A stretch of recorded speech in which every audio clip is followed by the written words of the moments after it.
فإنهم الحقوق العشرة حقيقي سبقوا لنقلوا هاني تكتب يديرون لدي نهاني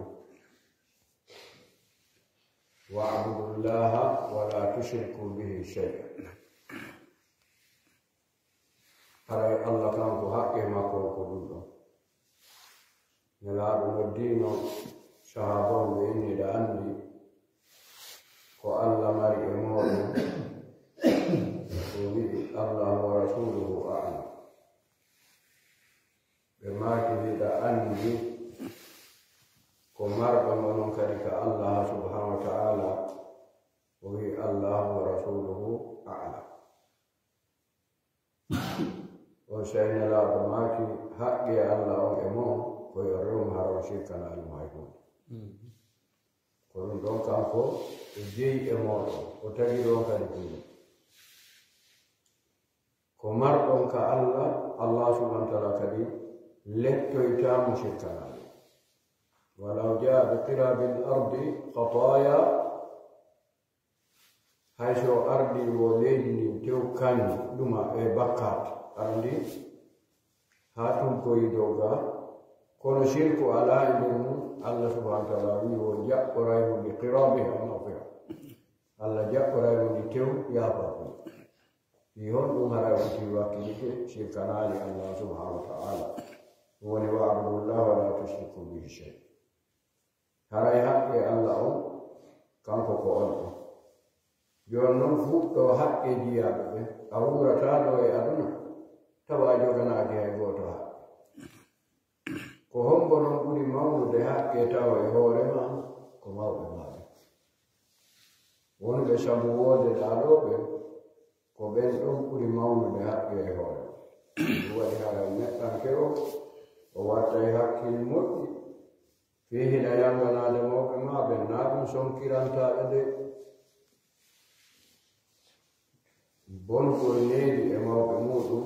no jeeya e bakkat ɓurɗo mamo ɓawnelaɓe maaki mo bentike ben mum koyo wari rukta no jeeya e muɗum si tawi baaba o ma nene o himmanine ugol ɓiɗɗo mum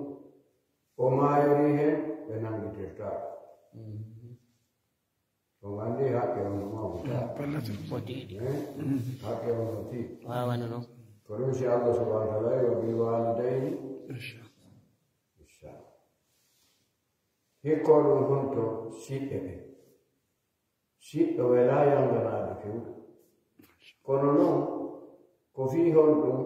haa ka hattanɗamo o mo tañini no ɓuri ɗum ko ɗum waɗi si tawata haray mo metti yangana machallah haa ka hattuɗa o mo tañinino a wallay mo ɓuri ɗon tawanoma a wallino mo ɓuyi kono hara kanko mo reeni ɗum ɗon no fani hasba hakkundeji moɗon hakke ko tawata enɗan ɗan no ɓatti enɗan ɗan no ɓatti moƴƴi ɗum ko haray hikkiɗon ko siɓɓe ɓe kadi kala ka yiiɗa Allah subhanahu wa taala addi fi moƴƴingol ko siɓɓe ɓen waɗata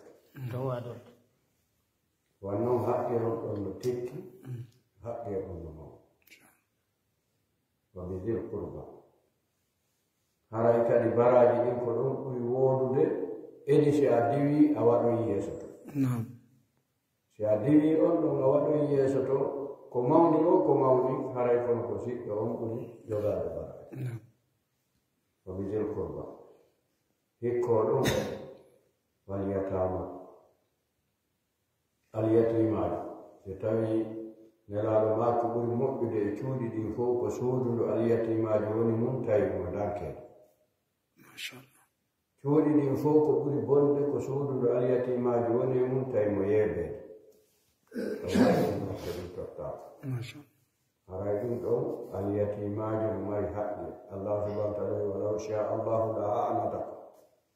mo wawnatude farilla tiiɗuɗo hakkunde moɗon e alyatimaji kono noon o newini tawi ko yo o jeeju yo ñamano o waɗi baraji kadi e muɗum sowndiro ويسألونك عن اليتامى قل إصلاح لهم خير وإن تخالطوهم فإخوانكم باو ألف سورة النساء وند منيام جودي اليتيم ظلما إنما يأكلون في بطونهم نارا بمرتني كو اليتيم كو فيها سورتني بنوريتو بباتو داكو ما شاء الله. الله سبحانه وتعالى شو جل اللي بيكو شيء وإن تخالطوهم فإخوانكم والله يعلم المسلم الله ما عنده مؤمن لهم يبونه مسلم donc hara yandana bol aliyatimajo e waɗi baraji mon hekkiɗon ko almasaki miskino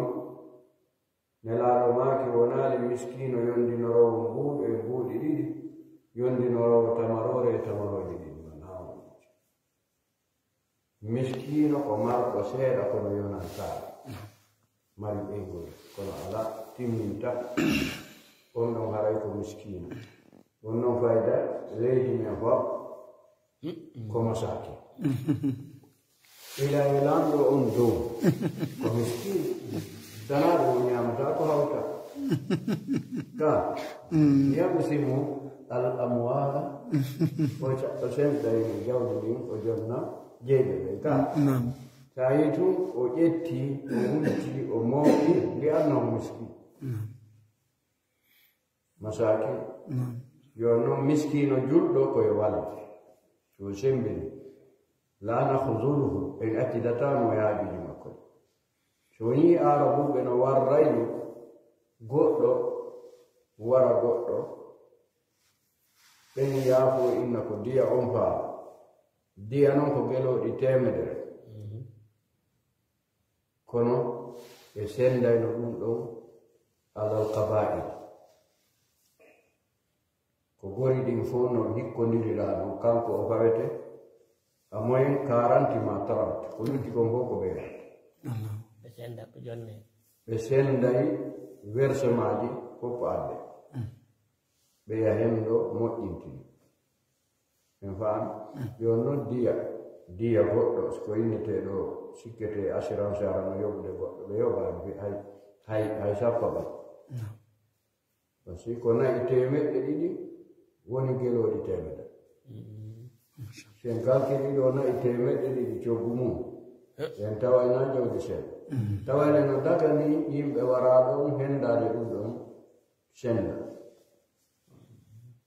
ko fi hon ɗum haqqe januno hakkude ma haqqe januno hakkude ma wano woniri noon si tawi o heɓi to hata kamɓe fof ɓe fawete ittugol donc si tawi kankadi o warama allah subhanahu wa taala wa qad ja'alna li walihi sultana kono noon fala yusrif fi lqatl no waɗanimo doole jani himma o inna yo e warte maayoɓe jonnumo diya kono noon wata o ɓurtin wartagol ngol hay asulul jahilin ɓe warayno ɓe ɓurti si gorol teddugol waranama ɓe wiyay ɓe waray ɓeya temedere ma ɓe mula on anndi hay nelaɗo ɓay hamda warama ɓe makono la umattilanna 70 min ɓe makono mi seeka e deedi temeɗɗe capanɗe jeeɗi ɗon ay ko suno on ay ko suno on suno kono allah subhanahu wa taala ñippi wi wa in aqabtum fa aqibu bi misli ma uqibtum wala in sabartum law khayr kono si yimɓe inni l'islamu ko diina ƴiƴamma ko ni eni daare ko ɓe warata ɗo ñalla goɗɗo no anndi ko ɓe dobbata ñalla joni ɓay l'islam ko ñippojo nelaɗo on tigi innimi seeka e ɗeɗi capanɗe jeɗɗo allah subhanahu wa taala wi si on waɗama goɗɗum watte yeru ko waɗa ɗon ko wata on ɓurti wallahi so o muññike sa ko ɗum ɓuri o moƴƴa l'islam wiɗaɓe ɓelat ɓuɗɗiɗe donc haray ko hikki ɗon haray ko si tawi miskino o feƴƴi alyatimaji o feƴƴi ko daridel kurba hoddiɗo siɗɗo haqqe jiɗiɗo tiiɗi e mum hoddiiɗo tawa ko on siɓɓe kono ko on hoddiiɓe kadi on ɗon kañum kadi haqqe diina kan o haqqe hoddigal ngal o haqqe enɗan aw tati wal jaari dil qurba wal jaari junub seɗa hoddi kadi e janano si tawi ko julɗo haray haqqe hoddigal ngal e haqqe diina kan haray ɗum ɗon non wa sahibi bil jambi wondiɗo e wayas yen ko wonduɗo o ko wonduɗo mo mari haqqe hawa moƴƴodiri wabani sabi so goɗɗo ari ɗo paasi lalliriɗo yomo fokkiti ɗo haysi ko ha sénégal no waɗɗi minen ɗo moɓidirandemo ko hewtira haysi ko galo ka maɓɓe haysi ko galo ka maɓɓe ko enen ɗo waɗɗi ittande mo paasi o hokke haray ko haqqeji sappo allah subhanahu wa taala wallini hakkunde maɗa e aljan tottuɗi naata tottuɗi naata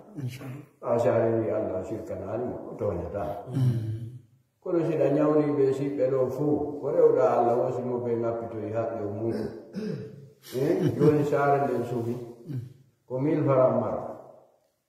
ko 1000 francs yoɓete ƴawe ka otowal yalto oɗa noon no lellini ɗa ñawrino mbuuɗi joyi a yiɗa yiiɗo miɗa ñawrino oɗa mbuuɗi sappo kankadi mo lellini sappo so wayni kema ɗum pelle o hettay ɓaw kadi ko allah ñawata jogani oɗe no joganiɗo ɓe lelliniɗo sappo ko ɗum waɗi dogidiroyte ferde dogidiroyte kono si a tottuno ga aya tum cikkora yawata yo allah subhanahu wa taala manne haray ko watti e muɗum haray ɓe heɓi koɗo tedduɗo ɓe wonɓe filmande ɗo ko aade meɗen jungo ñaama eɓe golla e radio ngo Conakry kamɓe arde délégation o ko laawol kisal ko laawol kisal ka Banyan Technology Service inchallah haray ko jannganaatuɓe men kadi to majlisi amen jano beelwi baññakiiɗo minen on ɓe duɗi keɗo moƴƴi haray ko cheikh amadou dubbe ko ɓe laɓe baña haray on yiyay toujours ka place uji ɓe waɗi ɓe toon haray ko kamɓe seeni salmigol e ɓetiraka meɗen ɓe yiɗi en kadi giggol hattugol giggol hattugol ɓe makiɓe ala senade hagaɓe sento ɓe ronka tinude ka meɗen haray ko ɗum hewtiniɓe ɗo haray salamu aleykum wa rahmatullah haray oɗo ko gueɗal usta alaji silato nam ko noon wonere nam ko noon woni usaji bañam men yahiɗo nde wotere ka ɓeywete balaji Ibrahima bañam machallah alhamdulillah waleykum salam wa rahmatullah on kadi min présente o ɗo ko e hoɗo ngo mawɓe ɓen lanni ko ɓiɓɓe ɓen tun e ɓiɓɓe mum woni ɗo inchallah ɓiɓɓe ɓen e ɓiɓɓe mum inchallah haray ko kotiraɓe nam e miññiraaɓe nam e ɓiɓɓe alhamdulillah ɓen tawɗo on jarama haray jaati ɓeeɗo nam ko ceerno Souleymane ɓe woni mawɓe hoɗo ngo nam awa ɗo ceerno Souleymane kotiraaɓe amen mawɓe ɓen alhamdulillah ɓeeɗo Alaji Ama Sarr machallah ko menen woni gore alhamdulillah ɓeeɗo ko geɗal ɓe amen geɗal ɓeeɗo alhamdulillah ɓeeɗo ceerno Mouhammad nam ko kamɓe woni imamu hoɗo ngol ɗo alhamdulillah menen jangguide alhamdulillah ɓeeɗo laada yali ceerno Ibrahim no woni usal e kotowa nam alhamdulillah ɓeeɗa ko ceerno Souleymane nam ɓen noon kañum kadi ko kotiraɓe amen alhamdulillah ɓe gooto alhamdulillah ɓeeɗo ko ceerno Mado Alpha nam ɓen noon ko chauffeur ɓe ko kamɓe artini men hakkille alhamdulillah ɓe jarama ɓiɓɓe ɓeɗo kadi alhamdulillah kamɓe ɓeɗo ceerno boubacar nam alhamdulillah inchallah nam ɓaruɗo to nam kadi ko ceerno mouhamadou boɓe alhamdulillah mouhamadou boɓe on ɗon kadi ko ɓiɓɓe koto alhamdulillah aray tajini ko enen ɗo heɓe feere juulgol alhamdulillah jarama ceerno mouhamadou nam inchallah wonɗo takko ma yimi fuɗɗoɗon fuɗɗoraji ɓe présentino ɓe ko kamɓe fuɗɗor ɗo haray ko on jarama mi welti ko fota mi man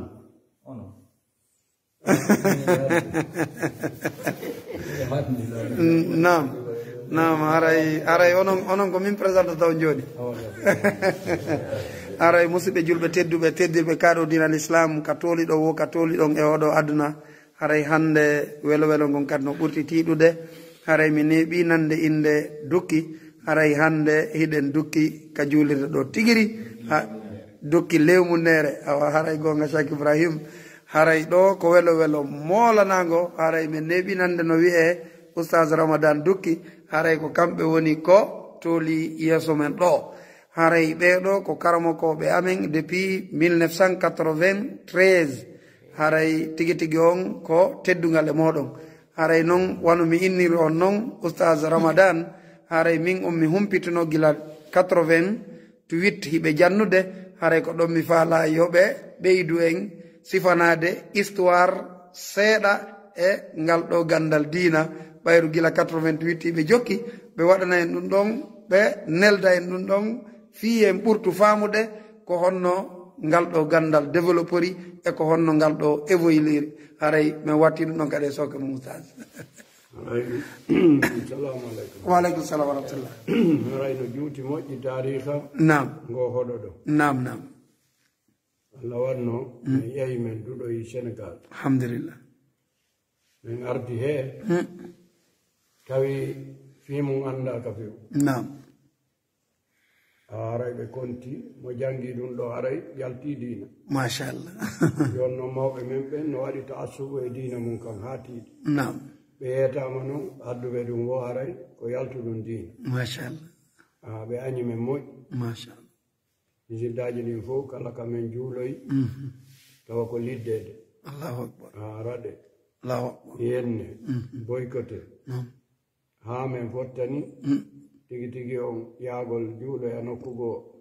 hay siɗa ñawli nam ñamanden no haɗema juulugol juma nam si tawi a hoynoyteto nam min haldi yo min waɗu juulirde nam awa min fuɗɗi min balla cenɗe ɗen fof machallah ɓe adda sartiji jani fi muɗum machallah kono nde wonno ko fi Allah imma nam ɗo e Sénégal ɓe yaltuɓe fof min mottidiri ha Allah subhanahu wa taala ko ɓuri e raɓɓiɗude kon nam ɓe newni yo dide kono koye charte machallah ko so tawi condition ji ɗin timmay ano jeeya e mum ɓe innuno ko mana in jeetati hume ɓe yiyat allahu akbar ɓe haroyno ɓe tawi jeenayno huma taw ɓeɗaniɓe awa ko noon noon yaari ha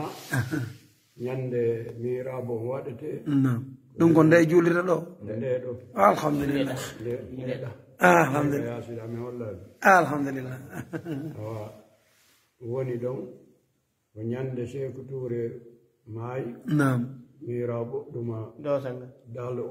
on waɗa alhamdulillah awa daal mihrabo alhamdulillah awa Allah waɗi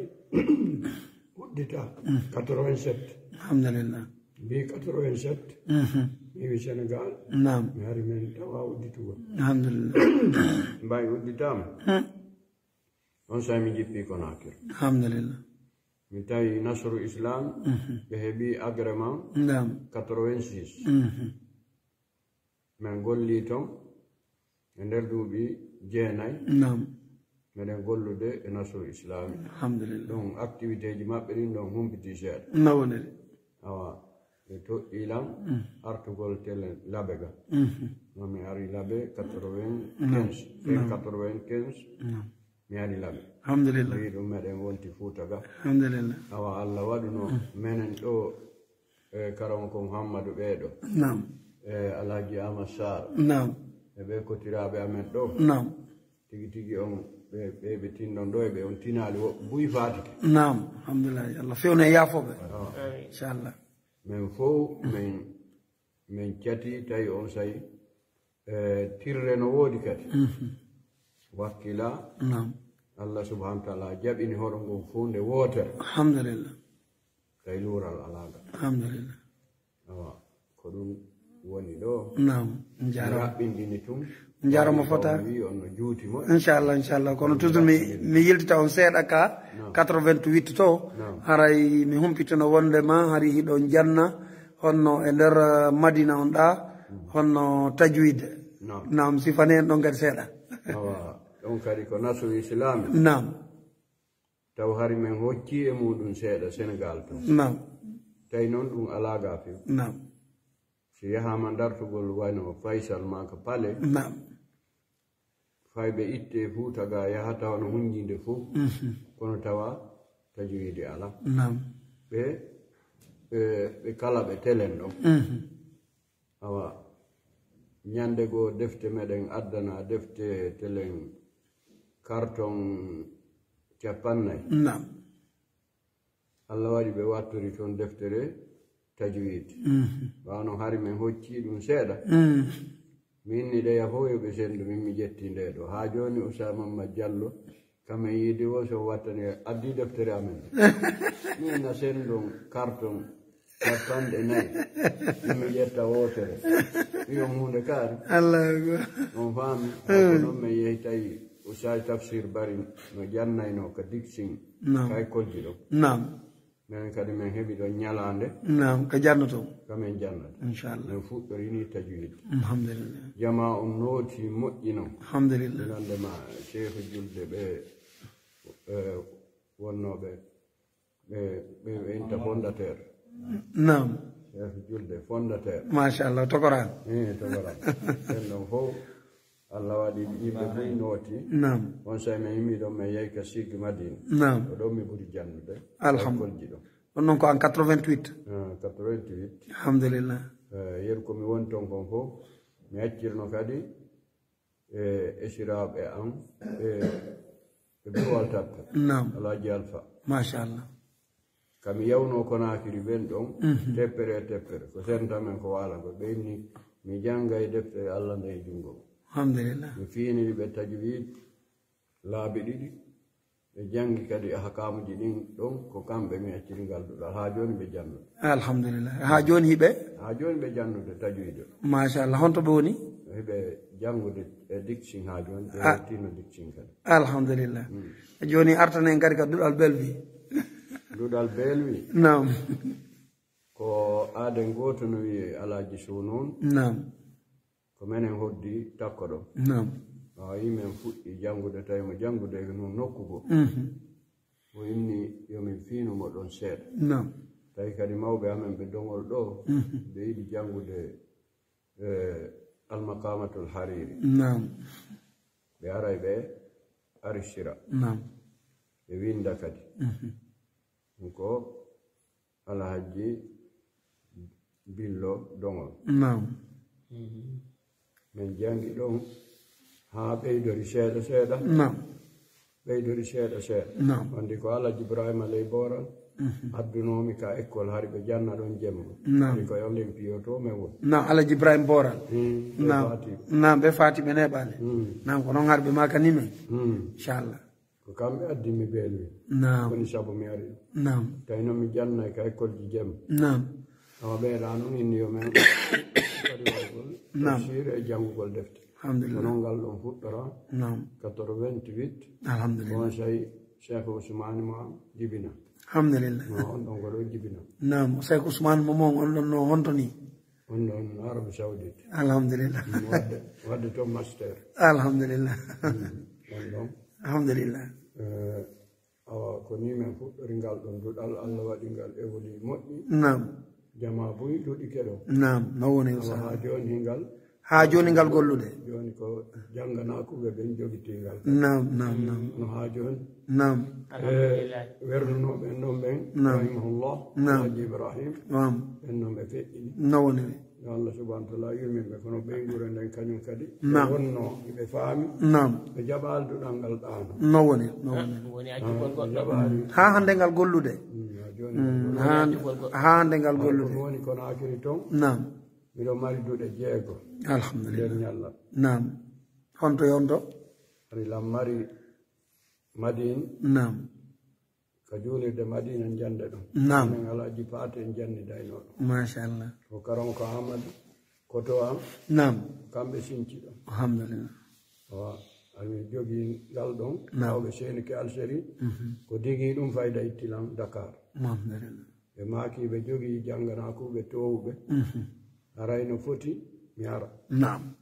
on sayi ko ɗum ittinmi dakar mi ari nam mi ari mi tawi usay mamad diam diallo nam fuɗɗanike ɓe nam nam min wondi ɗon nam min janngi ɗon ha almamijo on wonnoɗo ɗon jakankejo waɗira sisiyagal machallah o waɗi duuɗe 12 ñande wotere allahu akbar allah muñanimo duuɓi 4 o wartinaali hay gooto allahu akbar awa allah yani hoyre jippina e hoore makko ñande o yaltina ɗon kanko to e silipo allahu akbar awa alaji buyaake ɓeɓe maali tawi kamɓe woni deuxiéme imam allah lontini ɓe ɓe inni e duuɗe ɗen fof artu machallah min arti ɗon tawi jogiiɗo ɓuri jannganakuɓe temedere galan machallah tawi fewnike kam mi ara laɓe mi acciri ngal ɗon cheikh aboubacar Ndiare nam alaji bakar Ndiare ni ko ɓen mi accuno alhamdulillah machallah bon mi joginoo duuɗal dixi miɗo jogii duuɗal afia nam miɗo jogii duuɗal madina école nam miɗo jogii duuɗal makkiya touré machallah mi sakkitorayno kiikkiɗe alhamdulillah koko banndi ɓen yalti ñande goo ɓe nangi lan seeɗa ɓe waranmi wayi nayti jannude jemma allahu akbar woni ñande ɓe nangunoolam ko balɗe 2 ñalliti ñande 3 ɓe fuɗɗa nangede makkiyasi ok ko ɓen nanguno ɓe wonnooɓe madina ɗa ko ɓen ɗeɗɗunolan ɗon kono ko balɗe 2 ñalliti ñande 3 ɓe fuɗɗa nangede machallah alhamdulillah mbiɗo iwri jannugol tajwidi ka siik nam mi wayri mi udditi bafal taxi o mi fuɗɗinaade ko ɗon ɓe longila allahu akbar balɗe 2 ñalliti ñande 3 ɓe fuɗɗa nangede machallah alhamdulillah haɗi ɗeɗo duuɗe harlan jogii ɗum kono akiri toon inchallah allah waɗi mi arti laɓe kadi nam rewndo ɗo ni meɗen jogii duuɗe 4 e nder ñallam alhamdulillah meɗen jogii kadi daara ɗi tahfis machallah ɗum kadi meɗen wonde paykori o ɓe timmini boyi timmini e junngo amen hon jago alhamdulillah ha yahii kamɓe kadi jannugol nokku ko alhamdulillah salamu aleykum waleykum salam warahmatullah ɗo joni aray ko ɓeyɗanto en ɗo seeɗa o ɓe jama on to gike koyon sifano men seeɗa fi baɓen cheikh ibrahim ɗo cheikh ibrahim nam baɓen makko komin yumma gooto alhamdulillah ko gooto miññiti ɓen ɓen miññitila alhamdulillah machallah parama ko amadou miññiti alhaji mouhamadou bobo ɓenɓeeɗo nam machallah ko ɓenɓeeɗo miññitila alhamdulillah min kayla miññiti mi miññituno gorko mo wonaani ko juuti machallah après banndiraaɓe ɗiɗo ko ɓen banndiraaɓe miññiti alhaji mamadou ɓuuri ko onno karam ko amen machallah fewno ɗo hiɓe Dubai yon noon ɓeeɗo nam allah subhanahu wa taala wanno men naadi ɓe ka duɗal alhamdulillah ɓe jangi ga seeɗa ɓe yehi sénégal ɓe ɓeytti awa allah subhanahu wa taala wawni ɓe hunjagol qur'an alhamdulillah e defte wattiɗe ɗon ɓe waɗi ka école nam allah subhanahu wa taala kamɓe kadi artiri ɓe takko meɗen alhamdulillah joni ko ma'rufum indakum nam ko non woniri ko ɓe min andi moƴƴa wakkiliɓe kadi fota haray yo allah on yuɓon on fof ko ɓuuri moƴƴude joddi haray tigi tigo min kadi mi welti ko moƴƴa haray weltanike karmo ko men ɗo gila ko neeɓiɗe weltodirani haray noon ɗo mi yejjitu make numéro mon on sage o tan mi yejjitu numéro téléphone mon on 622 nam 25 nam 26 50 alhamdulillah haray mi welti ko fota mi jarni o moƴƴa allah subhanahu wa taala o yoɓon ko ɓuuri moƴƴude joddi yo allahu on yafano en bakkatuji ɗin o yafano en kañum kadi ardiɓe men ɓen e ardiɓe julɓe men fof o yafano en bakkatuji ɗin o danda e waɗgol goɗɗi go o fewnana en ɓengureji men ɗin o waɗoya en ka aljanna makko wondude e nelaɓen e sahabaɓen e jokkuɓe koɓe jokki kon fof no moƴƴiri ha ñande dargal ngal dari en allahuma amin ربنا أتم لنا نورنا واغفر لنا إنك على كل شيء قدير سبحان ربك رب العزة عما يصفون وسلام على المرسلين والحمد لله رب العالمين